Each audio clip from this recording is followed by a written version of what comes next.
क्रिस्त में प्रिय भाई और बहनों, माता पिताएं, प्रभु ने अपनी अपार दया से हम सभी लोगों को एक और बार पवित्र मिसा बलिदान में भाग लेने के लिए प्रभु ने हमें अवसर दिया है। हम प्रभु को धन्यवाद देंगे। एक एक पवित्र मिसा बलिदान में प्रभु की अनंत दया हम मनन करते हैं और अनंत दया के कारण प्रभु यीशु अपने शरीर और रक्त को हमें दे देते हैं। आइए इस आनंद दया के संस्कार में हम बड़ी भक्ति से भाग लें और हमारी प्रार्थनाओं को प्रभु की दया के सामने रखेंगे। हमारे परिवार के निवेदन, हमारे घर के आवश्यकताएं, हमारी व्यक्तिगत प्रार्थनाएं हम प्रभु के चरणों में रखेंगे। आज मैं विशेष रूप से आप सभी लोगों की प्रार्थनाओं के साथ मैं इस पवित्र मिसा बलिदान चढ़ाता हूँ। हम अपने घरों में जहाँ पर भी हो बड़े विश्वास के साथ इस पवित्र मिसा बलिदान में भाग लें। पिता और पुत्र और पवित्र आत्मा के नाम पर आमीन। हमारे प्रभु यीशु क्रिस्त की कृपा, ईश्वर का प्रेम तथा पवित्र आत्मा का साहचर्य आप सबके साथ हो और आपके आत्मा के साथ भी। एक एक पवित्र मिसा बलिदान में भाग लेने से शुरुआत में ही प्रभु हमें याद दिलाती है हमारी कमियों के ऊपर मनन करने के लिए, प्रभु से दया मांगने के लिए। आइए एक और बार हम प्रभु से दया मांगेंगे। विशेषकर पिछले एक सप्ताह में हमारे जीवन में आए हुए सारी कमियों के लिए प्रभु से माफ़ी मांगे। हो सकता है हम पारिवारिक प्रार्थना में आगे बढ़ नहीं पाया, प्रार्थना नहीं किया होगा। अक्टूबर महीना है, विशेष मामले के प्रति विशेष भक्ति और आदर रखने का विशेष समय है, प्रार्थना नहीं कर सका है तो प्रभु से माफ़ी मांगेंगे और अपने जीवन में ईश्वर की इच्छा के अनुसार जीवन बिताने के लिए, ईश्वर की योजना को समझने के लिए, खोजने के लिए हम प्रयास नहीं करता है तो हम प्रभु से माफ़ी मांगे। पश्चातापी दिल से पवित्र मिसा बलिदान में हम भाग लें। हम सब मिलकर बोलें, हे भाइयों और बहनों, मैं सर्वशक्तिमान ईश्वर और आप लोगों के सामने स्वीकार करती हूँ कि मैंने मन वचन कर्म से और अपना कर्तव्य पूरा न करने से बार बार पाप किया है। मैं अपना दोष स्वीकार करता हूँ, इसलिए मैं धन्य कुंवारी मरियम से, सब स्वर्गदूतों, सब संतों और आप लोगों से, हे भाई और बहनों, विनती करती हूँ कि आप मेरे लिए प्रभु ईश्वर से प्रार्थना करें। सर्वशक्तिमान ईश्वर हम लोगों पर दया करें और हमारे पाप क्षमा कर हमको अनंत जीवन प्रदान करें। आमीन।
हम प्रार्थना करें। हे सर्वशक्तिमान जीवंत ईश्वर, तू हमें हमारी आशा और अभिलाषा से अधिक प्यार करता है। ऐसी कृपा कर कि हमारे सारे पाप तेरी दया के अनंत प्रवाह से धुल जाएं।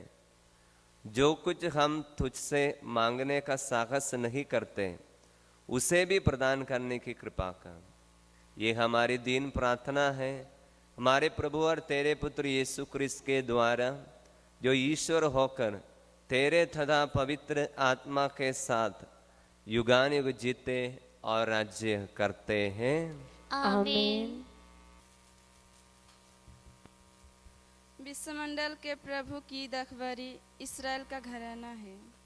पहला पाठ नबी ईसाया का ग्रंथ, अध्याय 5, वचन संख्या 1 से लेकर 7 तक। मैं अपने मित्रों की रखवाली की विषय में अपने मित्रों को एक गीत सुनाऊंगा। उपजाऊ ढाल पर मेरे मित्रों की रखवाली थी। उसने इसकी जमीन खुदवाई, इसमें से पत्थर निकल दिए और इसमें बढ़िया दख लगवा दी। उसने इसके बीच में मीनार बनवाई और इसमें एक कोल्हो भी खुदवाया। उसे अच्छी फसल की आशा थी, किंतु उसे खट्टे अंगूर ही मिले। हे यरूशलेम के निवासियों, हे यहूदा के लोग, अब तुम मेरा तथा मेरी रखवाली के बीच न्याय करो। कौन सी बातें रह गई थी जिसे मैं अपनी रखवाली के लिए कर सकता था और जिसे मैंने उसके लिए नहीं किया।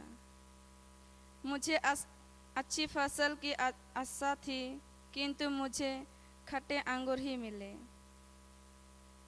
अब मैं तुम्हें बताऊंगा कि अपनी रखवाली की क्या करूंगा। मैं उसका बड़ा हटाऊंगा और पशु उसमें चरने आएंगे। मैं उसकी दीवारों ढाऊंगा और लोग उसे पैरों तले रौंदेंगे। वह उजड़ जाएगी, कोई भी उसे छाटने या खोदने नहीं आएगा और उसमें झड़ जंगल उग जाएगा। मैं बादलों को आदेश दूंगा कि वे उस पर पानी नहीं बरसाए। विश्वमंडल के प्रभु की यह रखवाली इस्राएल का घराना है और इसके उत्तम पौधे यहूदा के लोग हैं। प्रभु को न्याय की आशा थी और भ्रष्टाचार दिखाई दिया। उसे धार्मिकता की आशा थी और अधर्म के कारण हाहाकार सुनाई पड़ा। यह प्रभु की वाणी है।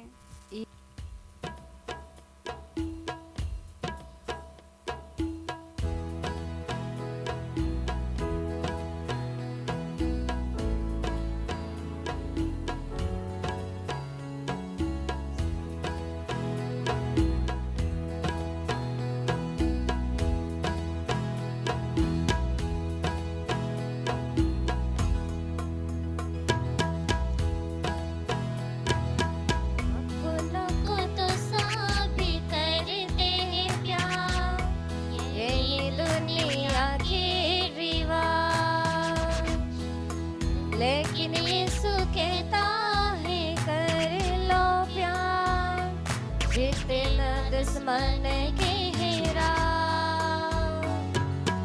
आज मालूम की संदेशा जो है सबसे निरला। चलना सीखो उनकी राहों पर, जिंदगी प्यार से भर जाएगा। अपनों को तो साबित कर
दूसरा पाठ फिलिपियों के नाम संत पौलुस का पत्र, अध्याय 4 वचन 6 से 9 तक। किसी बात की चिंता मत कीजिए, हर ज़रूरत में प्रार्थना कीजिए और विनय तथा धन्यवाद के साथ ईश्वर के सामने अपना निवेदन प्रस्तुत कीजिए। और ईश्वर की शांति जो हमारे समझ से परे है, आपके हृदयों और विचारों को ईसा मसीह में सुरक्षित रखेगी। भाइयों, अंत में यह जो कुछ सच है, आदरणीय है, जो कुछ न्याय संगत है, निर्दोष है, जो कुछ प्रतिकारी है, मनोहार है, जो कुछ भी उत्तम है, प्रशंसनीय है, ऐसे बातों का मनन किया करें। आप लोगों ने मुझसे जो सीखा, ग्रहण किया, सुन लिया और मुझ में देखा, उसी के अनुसार आचरण करें। और शांति का ईश्वर आप लोगों के साथ रहेगा। यह प्रभु की वाणी है। ईश्वर को धन्यवाद।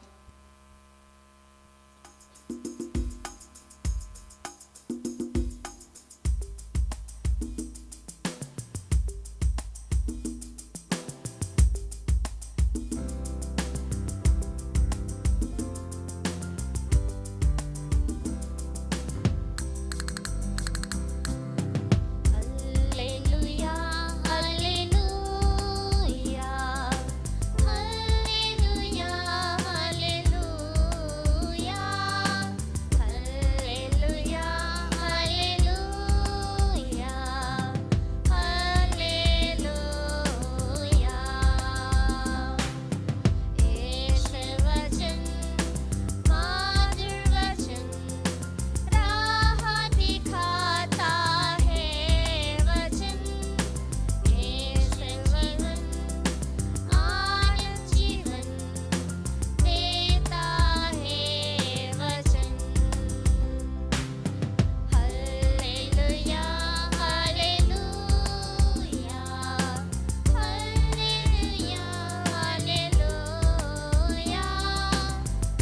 Hallelujah hallelujah hallelujah.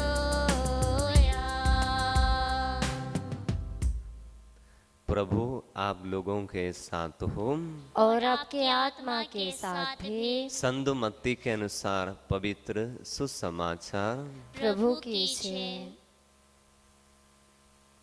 Saint Matthew chapter 21 verses 33 to 43। एक दूसरा दृष्टांत सुनो। किसी भूमिधर ने दाख की बारी लगवाई, उसके चारों ओर घेरा बनवाया, उसमें रस का कुंड खुदवाया और पक्का मचान बनवाया। तब उसे असामियों को पट्टे पर देकर यह परदेश चला गया। फसल का समय आने पर उसने फसल का हिस्सा वसूल करने के लिए असामियों के पास अपने नौकरों को भेजा, किंतु असामियों ने उसके नौकरों को पकड़कर उनमें से किसी को मारा पीटा, किसी को हत्या कर दी और किसी को पत्थरों से मारा डाला। इसके बाद उसने पहले से अधिक नौकरों को भेजा और असामियों ने उनके साथ भी वैसा ही किया। अंत में उसने यह सोचकर कि अपने पुत्र को उनके पास भेजा कि वे मेरे पुत्र का आदर करेंगे, किंतु पुत्र को देखकर असामियों ने एक दूसरे से कहा, यह तो उत्तराधिकारी है, चलो हम इसे मार डालें और इसकी विरासत पर कब्जा कर लें। उन्होंने उसे पकड़ लिया और दाखबारी से बाहर निकालकर मार डाला। जब दाखबारी का स्वामी लौटेगा तो वह उन असामियों का क्या करेगा। उन्होंने ईसा से कहा वह उन दुष्टों का सर्वनाश करेगा और अपनी दाखबारी का पट्टा दूसरे असामियों को देगा जो समय पर फसल का हिस्सा देते रहेंगे। ईसा ने उनसे कहा, क्या तुम लोगों ने धर्म ग्रंथ में कभी यह नहीं पढ़ा, कारीगरों ने जिस पत्थर को बेकार समझकर निकाल दिया था वही कोने का पत्थर बन गया है। यह प्रभु का कार्य है, यह हमारी दृष्टि में अपूर्व है। इसलिए मैं तुम लोगों से कहता हूँ, स्वर्ग का राज्य तुमसे लिया जाएगा और ऐसे राष्ट्रों को दिया जाएगा जो इसका उचित फल उत्पन्न करेगा। प्रभु का पवित्र सुसमाचार है। क्रिस्त की जय। क्रिस्त में प्रिय माता पिताएं, भाई और बहनों, आज प्रभु का वचन द्वारा प्रभु यीशु हमको एक सुंदर दृष्टांत द्वारा ईश्वर राज्य की एक बहुत बड़ी रहस्य हमको समझाते हैं। ये रहस्य यही है कि हम लोगों को ईश्वर का स्वभाव, ईश्वर राज्य का स्वभाव क्या है और हम किस प्रकार ईश्वर के राज्य के प्रति अपने आप को व्यवहार करना चाहिए। ईश्वर ने एक बहुत सुंदर दृष्टांत दिया। बोला, स्वामी ने, एक मालिक ने एक सुंदर दाखभारी बनाया और उसमें काम करने के लिए पट्टे पर कुछ लोगों को दे दिया। और प्रभु ने सोचा था कि वे समय पर फसल का हिस्सा तो दे देंगे, इसलिए प्रभु ने क्या किया है, नौकरों को भेजा फसल का हिस्सा लेने के लिए। लेकिन बाइबल वचन बताता है जो जिम्मेदारी दिया गया था वो लोगों ने क्या किया, उसने उनको मारा, पीटा और हत्या कर दी। ये क्या है, ये दाखभारी क्या है, ये नौकर क्या है, ये सब हमको समझने के लिए आज के पहले पाठ की ओर हमें आना पड़ेगा। पहले पाठ में भी इससे कुछ बात बताया है, एक दाखभारी की बात है। वहां पर भी दाखभारी में सब कुछ लगाया गया है। लेकिन लास्ट में प्रभु वचन में बताता है, विश्वमंडल का प्रभु की यह दाखभारी इस्राएल का घराना है। ये दाखभारी मतलब इस्राएली लोग हैं, मतलब चुने हुए लोग हैं। चुने हुए लोगों से प्रभु ने क्या आशा की थी, अच्छे फसल की आशा की थी। वचन में वहां पर लिखा है, लेकिन उसके प्रभु को न्याय की आशा थी, लेकिन भ्रष्टाचार दिखाई दिया, और धार्मिकता की आशा थी और अधर्म के कारण हाहाकार सुनाई पड़ा। तो हम प्रभु ने ये चुनी हुई प्रजा से बहुत ही अच्छी अच्छी चीजों की आशा की थी, लेकिन उल्टे में कुछ दिखाई पड़ा। इसलिए हम देखते हैं प्रभु ने जो चुने हुए लोगों के साथ में बहुत बड़ा प्यार करता था, लेकिन उन्होंने जैसे आशा की थी वह उतना उनसे नहीं मिला। हम देखते हैं इस्राएली लोगों के पास में प्रभु ने बहुत सारे नौकरों को भेजा, जैसे वचन में बताता है। ये कौन है नौकर लोग? नबी लोग हैं। नबी लोगों ने जाकर वचन सुनाया और उनसे अच्छा अच्छा फसल मिलेगा सोचा, लेकिन कुछ भी फसल नहीं मिला। बाइबल में वचन में देखता है सभी नबियों को मारा, पीटा, हत्या कर दिया, ये सब हमको देखने को मिलता है। इसी प्रकार की बात है, सभी लोगों ने इससे किया। लेकिन लास्ट में मुझे ये वचन पढ़ते हैं, इसमें एक बात समझ में नहीं आ रहा है। प्रभु बार बार नौकरों को भेजता है, किसको हत्या किया, मारा, तो अभी दूसरों को और नौकरों को भेजा। बाइबल में ये देखता है। इसी प्रकार प्रभु ने अलग अलग टाइम में देखता है। इसलिए हम इब्रानियों के पत्र में हमको देखने के लिए मिलता है। इब्रानियों के पत्र में सुंदर से प्रभु हमको बताता है किस प्रकार प्रभु का प्यार हमारे जीवन में प्रकट किया है। इब्रानियों के पत्र अध्याय 1:1 में, प्राचीन काल में ईश्वर ने बारंबार विविध रूपों में हमारे पुरखों से नबियों द्वारा बोला था। प्राचीन काल में हमारे पुरखों से मतलब इस्राएली लोगों ने विविध रूपों में बोला। राजा लोगों द्वारा बोला, न्यायकर्ता द्वारा बोला और नबियों के द्वारा बोला। अंत में वह हमसे पुत्र द्वारा बोला है। तो प्रभु ने हमेशा ही भेजता रहा। तो मैं सोच रहा था प्रभु की क्या बात है, ये मालिक कौन है? प्रभु ईश्वर है, अपने बारे में बताता है। तो अलग अलग लोगों को भेजता रहा, लेकिन अपने नौकरों को सब मारा पीटा, नबियों को सब मारा पीटा। उसके बाद में वो हिम्मत नहीं हारा और भेजता रहता है। कभी ऐसे सुनने के लिए मिलता है कुछ लोगों को है ना, मार मिलने के बाद भी हमको पिटाई नहीं मिला जैसा ही खड़ा रहता है। इसको बोलते हैं सहनशीलता बोलता है। मार मिला है, बहुत मारा है, फिर भी रोता भी नहीं, आंख भी बंद नहीं करता है, ऐसे ही खड़ा रहता है कि हमको मार नहीं मिला है। ये प्रभु की सहनशीलता ऐसा है। अपने नौकरों को बार बार भेजता है, फिर भी वो लोगों को मार डाला, हत्या कर दिया। इसके बाद क्या है, वो हिम्मत नहीं, वो जाइए तो तुरंत जाकर उन लोगों को दंड दे सकता है, लेकिन प्रभु ऐसा नहीं करता है, फिर दूसरे लोगों को भेजता है। ये पुराने मसीही इतिहास है, इस्राएली लोगों का इतिहास इसमें है। प्रभु इतना सहनशीला रखते हुए लोगों को भेजता रहता है, शिक्षा देने के लिए, समझाने के लिए। अच्छा फसल मिलेगा, क्योंकि प्रायश्चित का फल तो मिलना चाहिए। कुछ बोला है तो, वचन बोला तो उसका उचित फल मिलना चाहिए, इसलिए भेजता है, नहीं आता है। लेकिन प्रभु हिम्मत नहीं खाता है। लास्ट में प्रभु बोलता है, अभी कम से कम मैं अपने पुत्र को भेजूंगा, शायद वो जरूर इनको मानेगा। ये हमको जरूर सोचना चाहिए, प्रभु की प्यार क्या है, ये प्रभु की दया क्या है, हमको सोचना चाहिए। लास्ट में अपने पुत्र को भेजता है। शायद प्रभु सोच सकता है अभी तो अकेला रह गया, नौकर सब खत्म हो गया, रह गया सिर्फ अपना पुत्र रह गया, अभी पुत्र को मारेगा तो क्या होगा है, प्रभु जरूर सोच भी सकता है। लेकिन प्रभु ने ऐसा भी सोचने से बंद कर दिया। जैसे मैंने बोला ना, मार मिलने के बाद भी हमको मार नहीं मिला है, उसी पर खड़ा रहता है। बाकी लोगों ने जो अन्याय किया है, जो प्रभु की दया के कारण पट्टा पर काम में दिया गया है, दाखबारी प्रभु का है, प्रभु की चुनी हुई प्रजा है, इसके बाद में काम पर लगाया गया है, वो काम करके उसकी जो मिला है फसल की हिस्सा देने का है। लेकिन प्रभु ने बार बार भेजता है।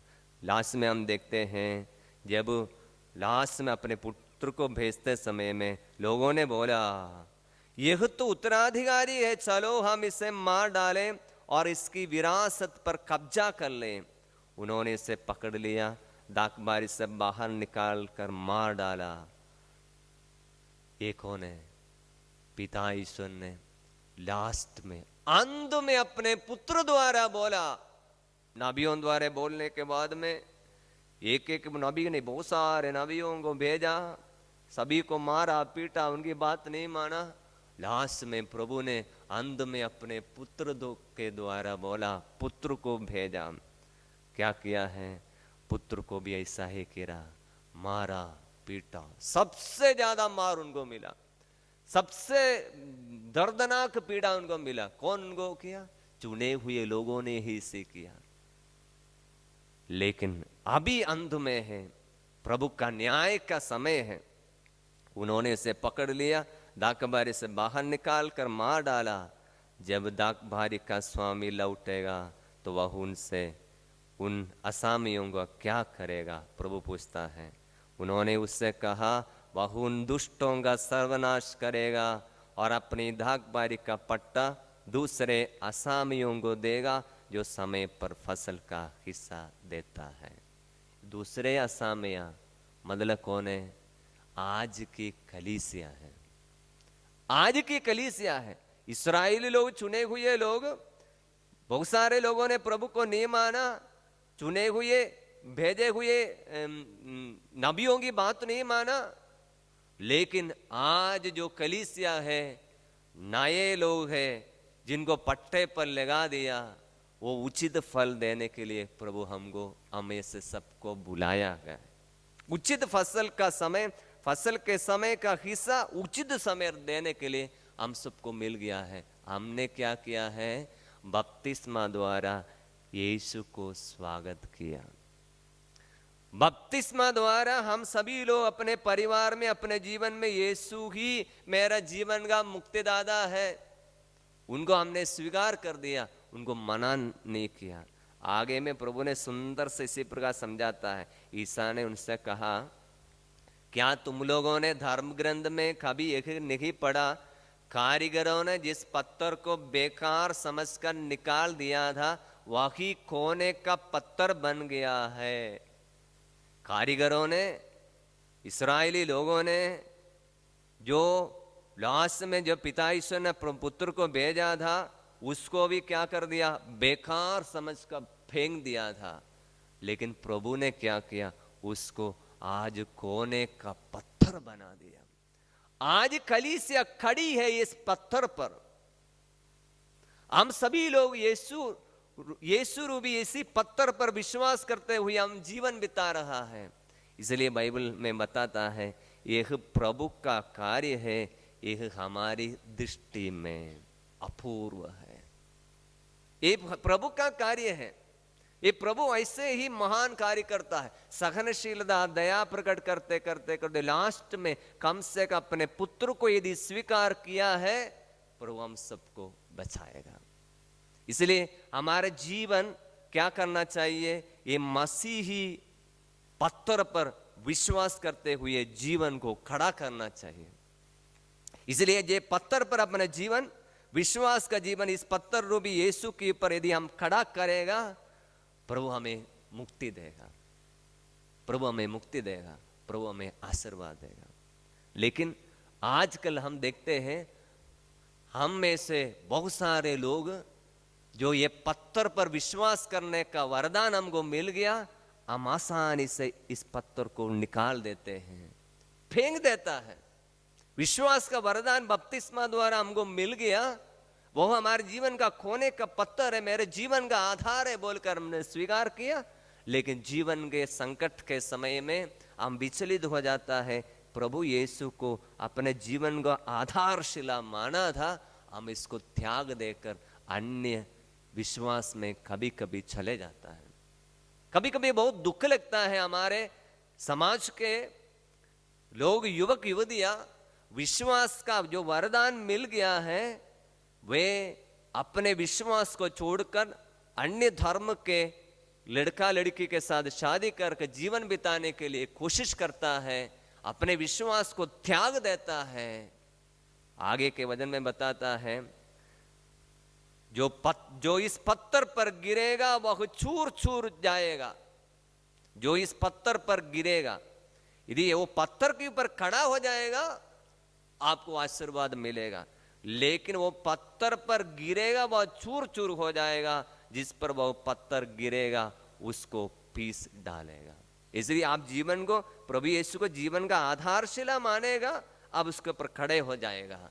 लेकिन यदि वो पत्थर, यदि इस पत्थर पर गिरेगा, आप उसके ऊपर गिर रहा है, प्रभु यीशु को छोड़ रहा है, तो आपके जीवन में नुकसान होगा। हम आजकल बहुत सारी बात देखने के लिए मिलता है हमारे समाज में, जो प्रभु यीशु को स्वीकार किया, लेकिन एक बार हम नई कलीसिया के लोग हैं, हमें नया हम पट्टा देगा, समय पर हिस्सा देगा बोलकर विश्वास के लिए प्रभु ने हमको ये वरदान दिया है। लेकिन हम भी अपने विश्वास को त्यागते हुए जब जीवन में प्रभु को छोड़कर अन्य विश्वास में, अन्य प्रार्थनाओं में, अन्य पूजा पाठ में हम चले जाते हैं, हमको नुकसान अनुभव करना पड़ता है। हम प्रभु से विशेषकर आशीर्वाद प्रार्थना करेंगे, प्रभु यीशु मेरे जीवन का आधारशिला बन जाएंगे, प्रभु मेरे जीवन का महत्वपूर्ण, मेरे जीवन का कॉर्नरस्टोन बन जाए। प्रभु से ही विश्वास के आधार, प्रभु से हमें विश्वास को जो आधार मिला है उसके अनुसार जीवन बिताने के लिए हम प्रभु से प्रार्थना करेंगे। जब मैं इस वचन पढ़ रहा था, एक और संदेश हमको मिलता है। ये जो वचन आज के सुसमाचार संत मत्ती अध्याय 21 में वचन 42 से प्रभु ने लास्ट में इसी प्रकार कंक्लूड करते समय बोला है, क्या तुम लोगों ने धर्म ग्रंथ में कभी नहीं पढ़ा, कारीगरों ने जिस पत्थर को बेकार समझकर निकाल दिया था वही कोने का पत्थर बन गया है। यह प्रभु का कार्य है, ये हमारी दृष्टि में अपूर्व है। ये वचन मेरे लिए एक महत्वपूर्ण है, क्योंकि ये वचन मुझे मालूम था ये बाइबल में है, लेकिन कहाँ पर है हमको मालूम नहीं था। एक बार में 2017 में हम राजस्थान में उदयपुर नामक एक डायसिस में धर्म ग्रंथ में रिट्रीट चलाने के लिए चला गया। वहाँ पर साधना शुरू होने से पहले एक महागिरिजा है, कैथीड्रल चर्च है उदयपुर का। रिट्रीट चालू होने से पहले मैंने बाइबल खोल का हमारे टीम के साथ में प्रेयर कर रहा था। जैसे ही वचन खोला हमको ये वचन मिल गया। ये वचन संत मत्ती में प्रभु यीशु जो देता है और स्तोत्र ग्रंथ 118 वचन 22 और 23 है। हमको वो वचन उस दिन मिला, ये संत मत्ती का वचन है, वो वचन हमको मिला। ये वचन खोलते ही मेरे आंखें खुल गई, क्योंकि हमको समझ में आया ये वचन कितना सच्चा है। एक एक वचन हमारे जीवन में कितना सही से पूर्ण हो जाता है, क्योंकि वो मेरे लिए मेरी आंखें खुलने वाली एक बात रही। कारण यही था, जहाँ पर मैंने रिट्रीट के लिए चले गए थे 2017 में, कुछ 3 साल पहले, वही डायसिस में, वही धर्म प्रांत में मैं पुरोहिताई ट्रेनिंग ले रहा था कुछ 13 साल पहले। 1995 में 1995 में मैं सबसे पहले राजस्थान में पहुंचा था फादर बनने के लिए, उदयपुर डायसिस का पुरोहित बनने के लिए। लेकिन कुछ 8 साल के बाद में ये प्रभु की जरूर योजना होगा, मुझे वहाँ से निकाल दिया गया था। कुछ छोटी सी कारण उसमें हमको भी पता नहीं क्या है, सब प्रभु की योजना है, हम समझ नहीं पाता है। तो हमको निकाल दिया गया था कि तुम पुरोहित नहीं बन सकेगा डायसिस में बोलकर हमको निकाल दिया गया था। मैं 2004 में 1995 में पहुंच गया, 2004 में मैं वहाँ से निकल गया। तो हम ऐसे अलग अलग जगह पर जाकर बैठा, प्रभु से प्रार्थना कर रहा है। 2004 में वहाँ से निकलकर अभी वहाँ से मैं 2014 में मैं पुरोहित बन गया, और पुरोहित विंसेंशन समाज में पुरोहित बन गया। 14 में पुरोहित बनने के बाद में कुछ 3 साल बाद में मुझे बुलावा मिलता है वहीं पर रिट्रीट चलाने के लिए। तो वहां पर रिट्रीट चलाने के लिए प्रभु के महान कार्य हमको पता है, लेकिन ये वचन में लिखा है हमको तो पता नहीं है। इसलिए बाइबल खोला, पहली बार ये वचन बाइबल में है, हम बहुत बार सुना है, पढ़ा है, हम लोग को भी पढ़ते हैं, लेकिन पहली बार मेरी आंखों को वैसे ही वचन खोला, हमको ये मिला स्तोत्र ग्रंथ 118 वचन 22 और 23। कारीगरों ने जिस पत्थर को निकाल दिया था वह खोने का पत्थर बन गया। यह प्रभु का कार्य है, ये हमारी दृष्टि में अपूर्व है। मैंने अनुभव किया 2004 में मुझे वहाँ से निकाल दिया गया था। कुछ 8 साल पढ़ाई किया मैंने, 8 साल पढ़ाई करने के बाद वहाँ से मुझे निकाल दिया गया था। लेकिन 2004 के बाद में 17 में फिर 13 साल के बाद में वहीं पर मुझे रिट्रीट चलाने के लिए बुलाया, क्योंकि उनको डायसिस के फादर लोगों को पता चला मैं फिर फादर बन गया है, दूसरा विंसेंशन समाज में है, रिट्रीट सब देता है, हमको बुलाया और वहाँ पर वचन सुनाया।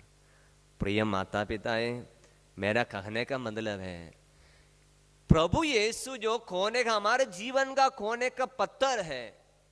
जीवन में कितना भी तकलीफ है, पीड़ा है, दर्द है, परेशानी है, आप खोने के पत्थरों भी यीशु पर भरोसा रखेगा। वो कौन है? वो दयालु है, वो हमारी पर दया प्रकट करता है।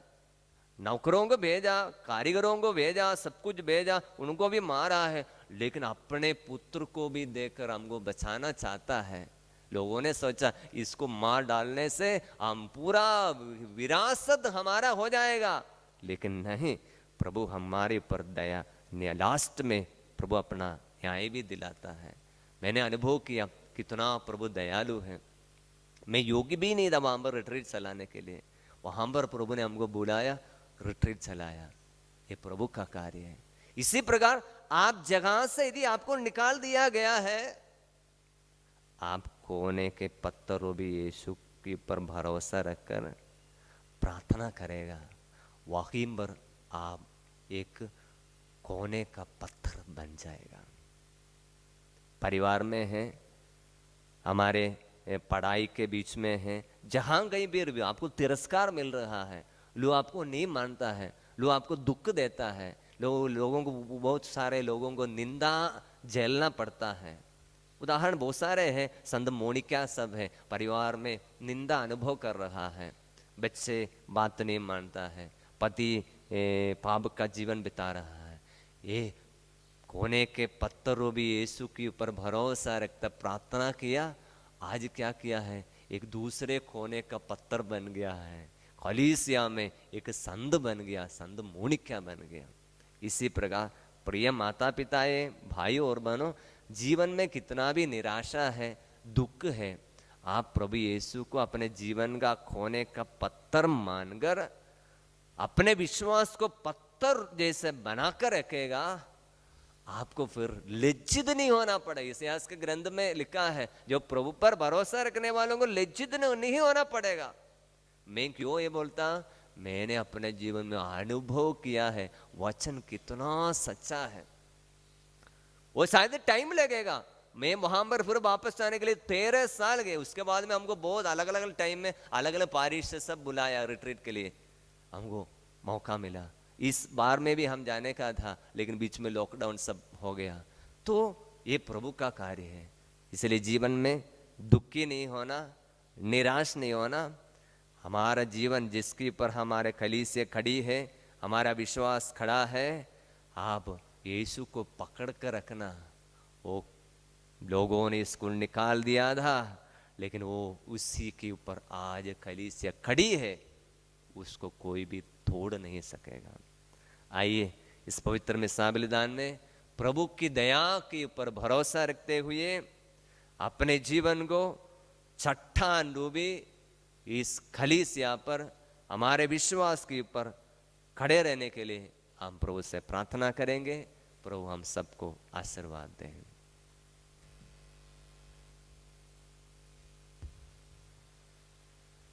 आइए हमारे विश्वास को हम स्वीकार करेंगे। एक एक विश्वास को हम एक एक बार, जो प्रेरितों का धर्मसार विश्वास को प्रकट करता है, यही विश्वास है प्रभु यीशु मेरे जीवन का कोने का पत्थर है, मेरे जीवन का आधार है। वहाँ उनके पास हमारे हर एक सवाल का जवाब है, यही हम स्वीकार करते हैं।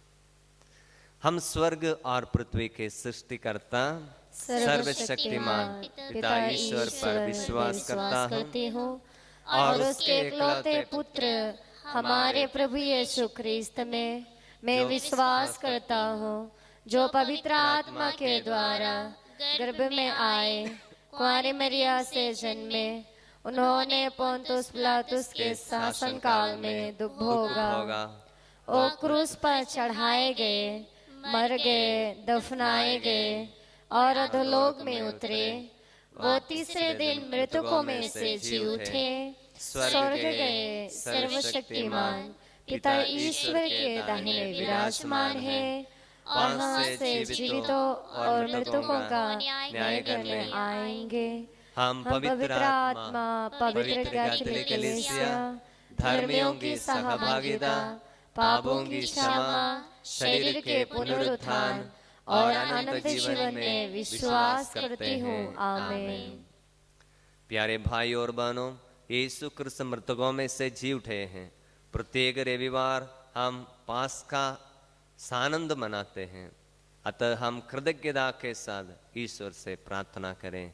हे पिता हमारी प्रार्थना सुन, हे पिता हमारे प्रार्थना सुन। सारे जगत में फैली कलीसिया के चरवाहे, संत पिता, धर्माध्यक्ष और पुरोहितगण अपनी भेड़ों के लिए अपना जीवन संपूर्ण रूप से समर्पित करें और इस प्रजा के आत्मिक भलाई के लिए लगन से काम करें। हे पिता हमारे प्रार्थना सुन। ईश्वर हमारे राष्ट्र के नेताओं, अध्यक्षों और सरकारी कर्मचारियों में सेवा भाव भर दे, कि वे जनता की आवश्यकताओं की पूर्ति के लिए ईमानदारी से कार्य करें। हे पिता हमारे, प्रार्थना सुन। जो लोग शारीरिक, मानसिक और आध्यात्मिक कष्ट से पीड़ित हैं, वे उसे सहने की शक्ति प्राप्त करें, दुख का महत्व समझें, वे यह भी समझ सके कि प्रभु ख्रीस्त के साथ सारी दुनिया के पापों का प्रायश्चित करता है। हे पिता हमारे, प्रार्थना सुन। सब लोग ईश्वर की दर्शन की इच्छा रखें और उसके लिए अपने को तैयार करें। हे पिता हमारे, प्रार्थना सुन। आइए एक पल हमारी प्रार्थनाओं को प्रभु के पवित्र चरणों में समर्पित करेंगे। विशेष रूप से हमारे परिवार में जो लोग बीमार हैं, परेशानी में हैं, घर में अशांति है, नशे की बंधनों में झगड़े हुए लोगों को इस पल प्रभु को हम समर्पित करेंगे। प्रभु की अद्भुत शांति एवं कृपा हमारे परिवार में मिले, हम प्रार्थना करें। कि प्रभु हमें पास्का रहस्य के कृपादानों से भर दें, एक स्वर्गीय भोजन उचित रीति से ग्रहण करने के लिए हमें शुद्ध कर, कि हम पुनर्जीवित क्रिस्त के साथ एक नया जीवन पथ अपना सकें, उन्हीं हमारे प्रभु क्रिस्त के द्वारा। आमीन।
भाइयों और बहनों, प्रार्थना कीजिए कि सर्वशक्तिमान पिता ईश्वर मेरा और आप लोगों का बलिदान ग्रहण करें।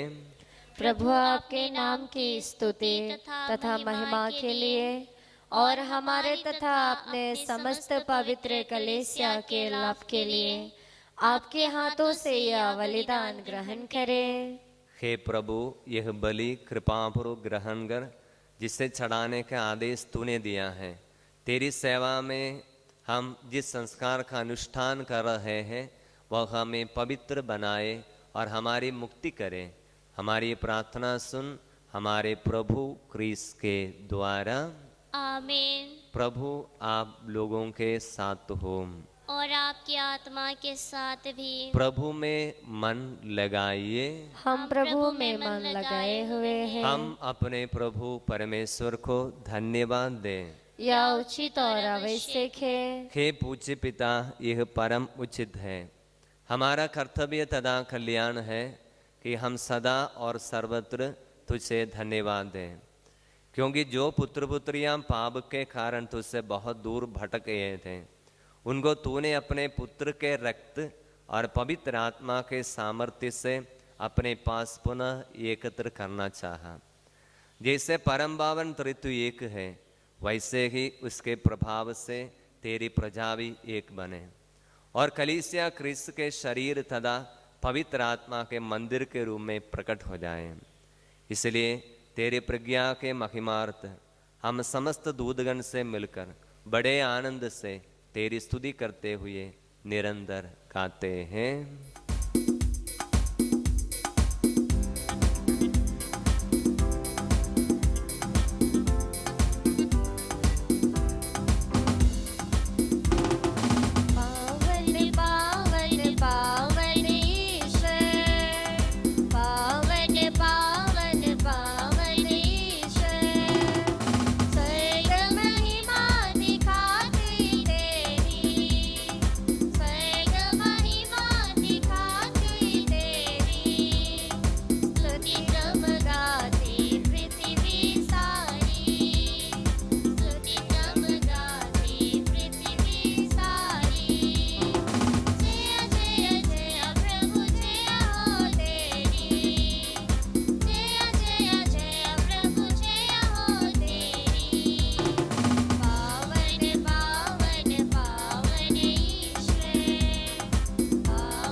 हे परम पिता, तू वास्तव में पवित्र है, सारी पवित्रता का स्रोत है।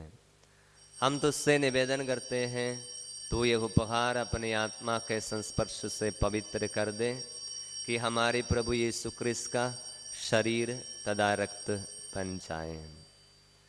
जिस रात को यीशु स्वेच्छा से मृत्यु के लिए सौंपे गए, उन्होंने रोटी ली, तुझे धन्यवाद दिया और रोटी तोड़कर उसे अपने शिष्यों को देते हुए कहा, तुम सब इसे लो और खाओ, यह मेरा शरीर है जो तुम्हारे लिए बलि चढ़ाया जाएगा।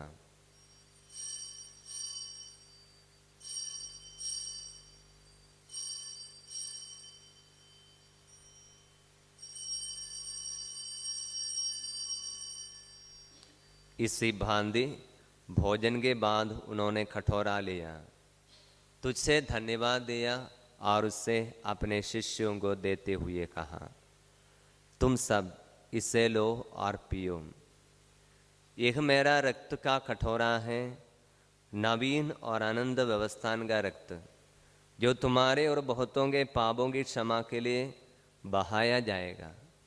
तुम मेरी स्मृति में यह किया करो।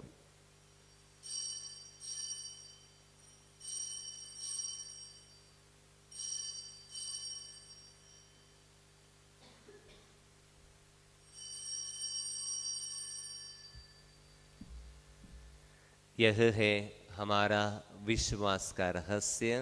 हे प्रभु, हम तेरे मृत्यु और पुनरुत्थान की घोषणा तेरे पूर्ण आगमन तक करते रहेंगे।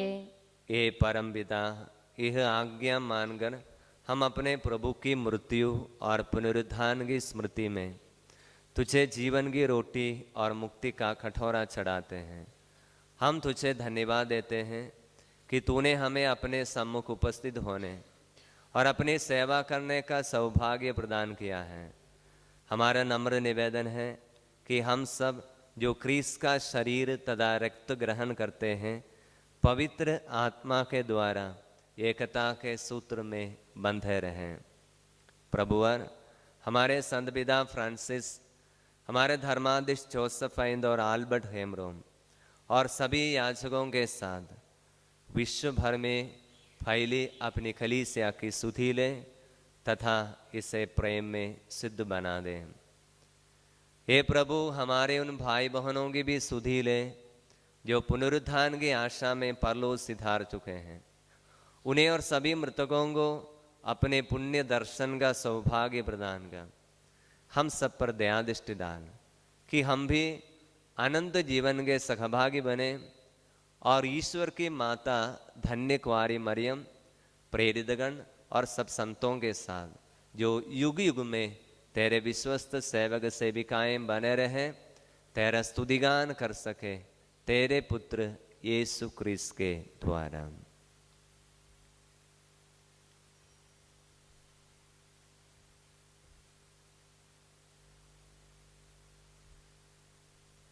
इन्हीं प्रभु क्रिस्त के द्वारा, इन्हीं के साथ और इन्हीं में हे सर्वशक्तिमान पिता परमेश्वर पवित्र आत्मा के साथ तुझे समादर तथा महिमा युगान युग मिलती रहती है। आमीन।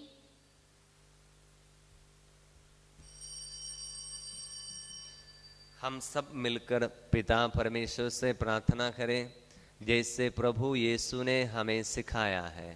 ए हमारे पिता जो स्वर्ग में है, तेरा नाम पवित्र मना जाए, तेरा राज्य आए, तेरी इच्छा जैसे स्वर्ग में है वैसे पृथ्वी पर पूरी हो। हमारे प्रतिदिन का आहार आज हमें दे, और हमारे अपराध हमें क्षमा कर जैसे हम भी अपने अपराधियों को क्षमा करते हैं, और हमें परीक्षा में ना डाल परंतु बुराई से बचा। आमीन। हे प्रभु, हम तुझसे प्रार्थना करते हैं सभी बुराइयों से हमें बचा और इस जीवन में हमें कृपा पर शांति प्रदान कर।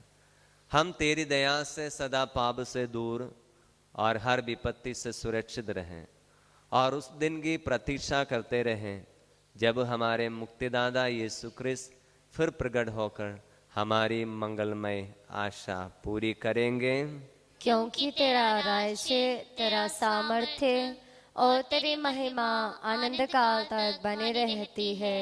हे प्रभु यीशु क्रिस्त, तूने अपने प्रेरितों से कहा है, मैं तुम्हारे लिए शांति छोड़ जाता हूँ, अपनी शांति तुम्हें प्रदान करता हूँ। तू हमारे पापों पर नहीं, अपनी कलीसिया के विश्वास पर दृष्टि डाल और उससे शांति तथा एकता प्रदान कर। तू युगान युग जीता और राज्य करता है। आमीन। प्रभु की शांति सदा आप लोगों के साथ रहे और आपके आत्मा के साथ भी। हम परस्पर शांति अभिवादन करें।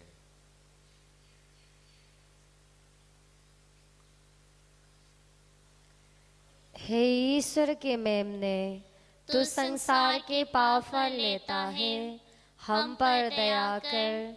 हे ईश्वर के मेमने, तू संसार के पाप फल लेता है, हम पर दया कर।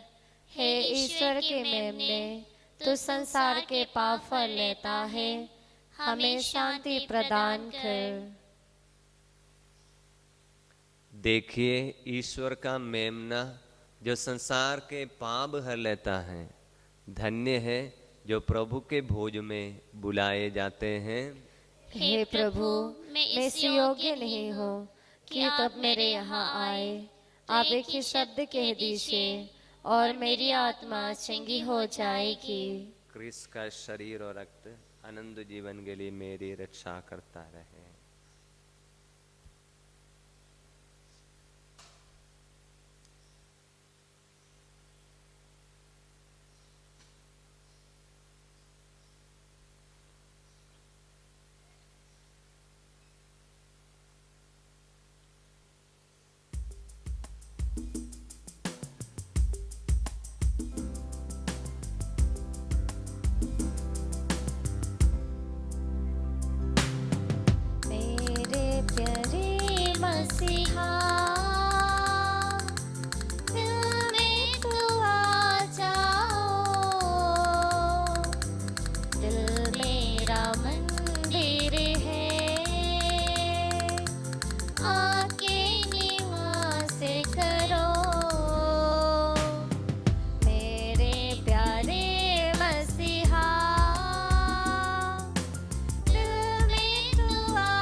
हम प्रार्थना करें। हे सर्वशक्तिमान ईश्वर, एक दिव्य संस्कार हमें तृप्त कर बल प्रदान करें और हम सबको प्रभु और यीशु के अनुरूप बना दें जिनको हमने ग्रहण किया है।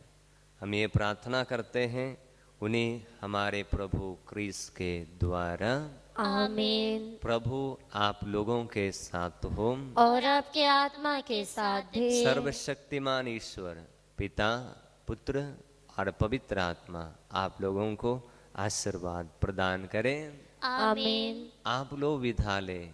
प्रभु की शांति आपके साथ रहे। ईश्वर को धन्यवाद।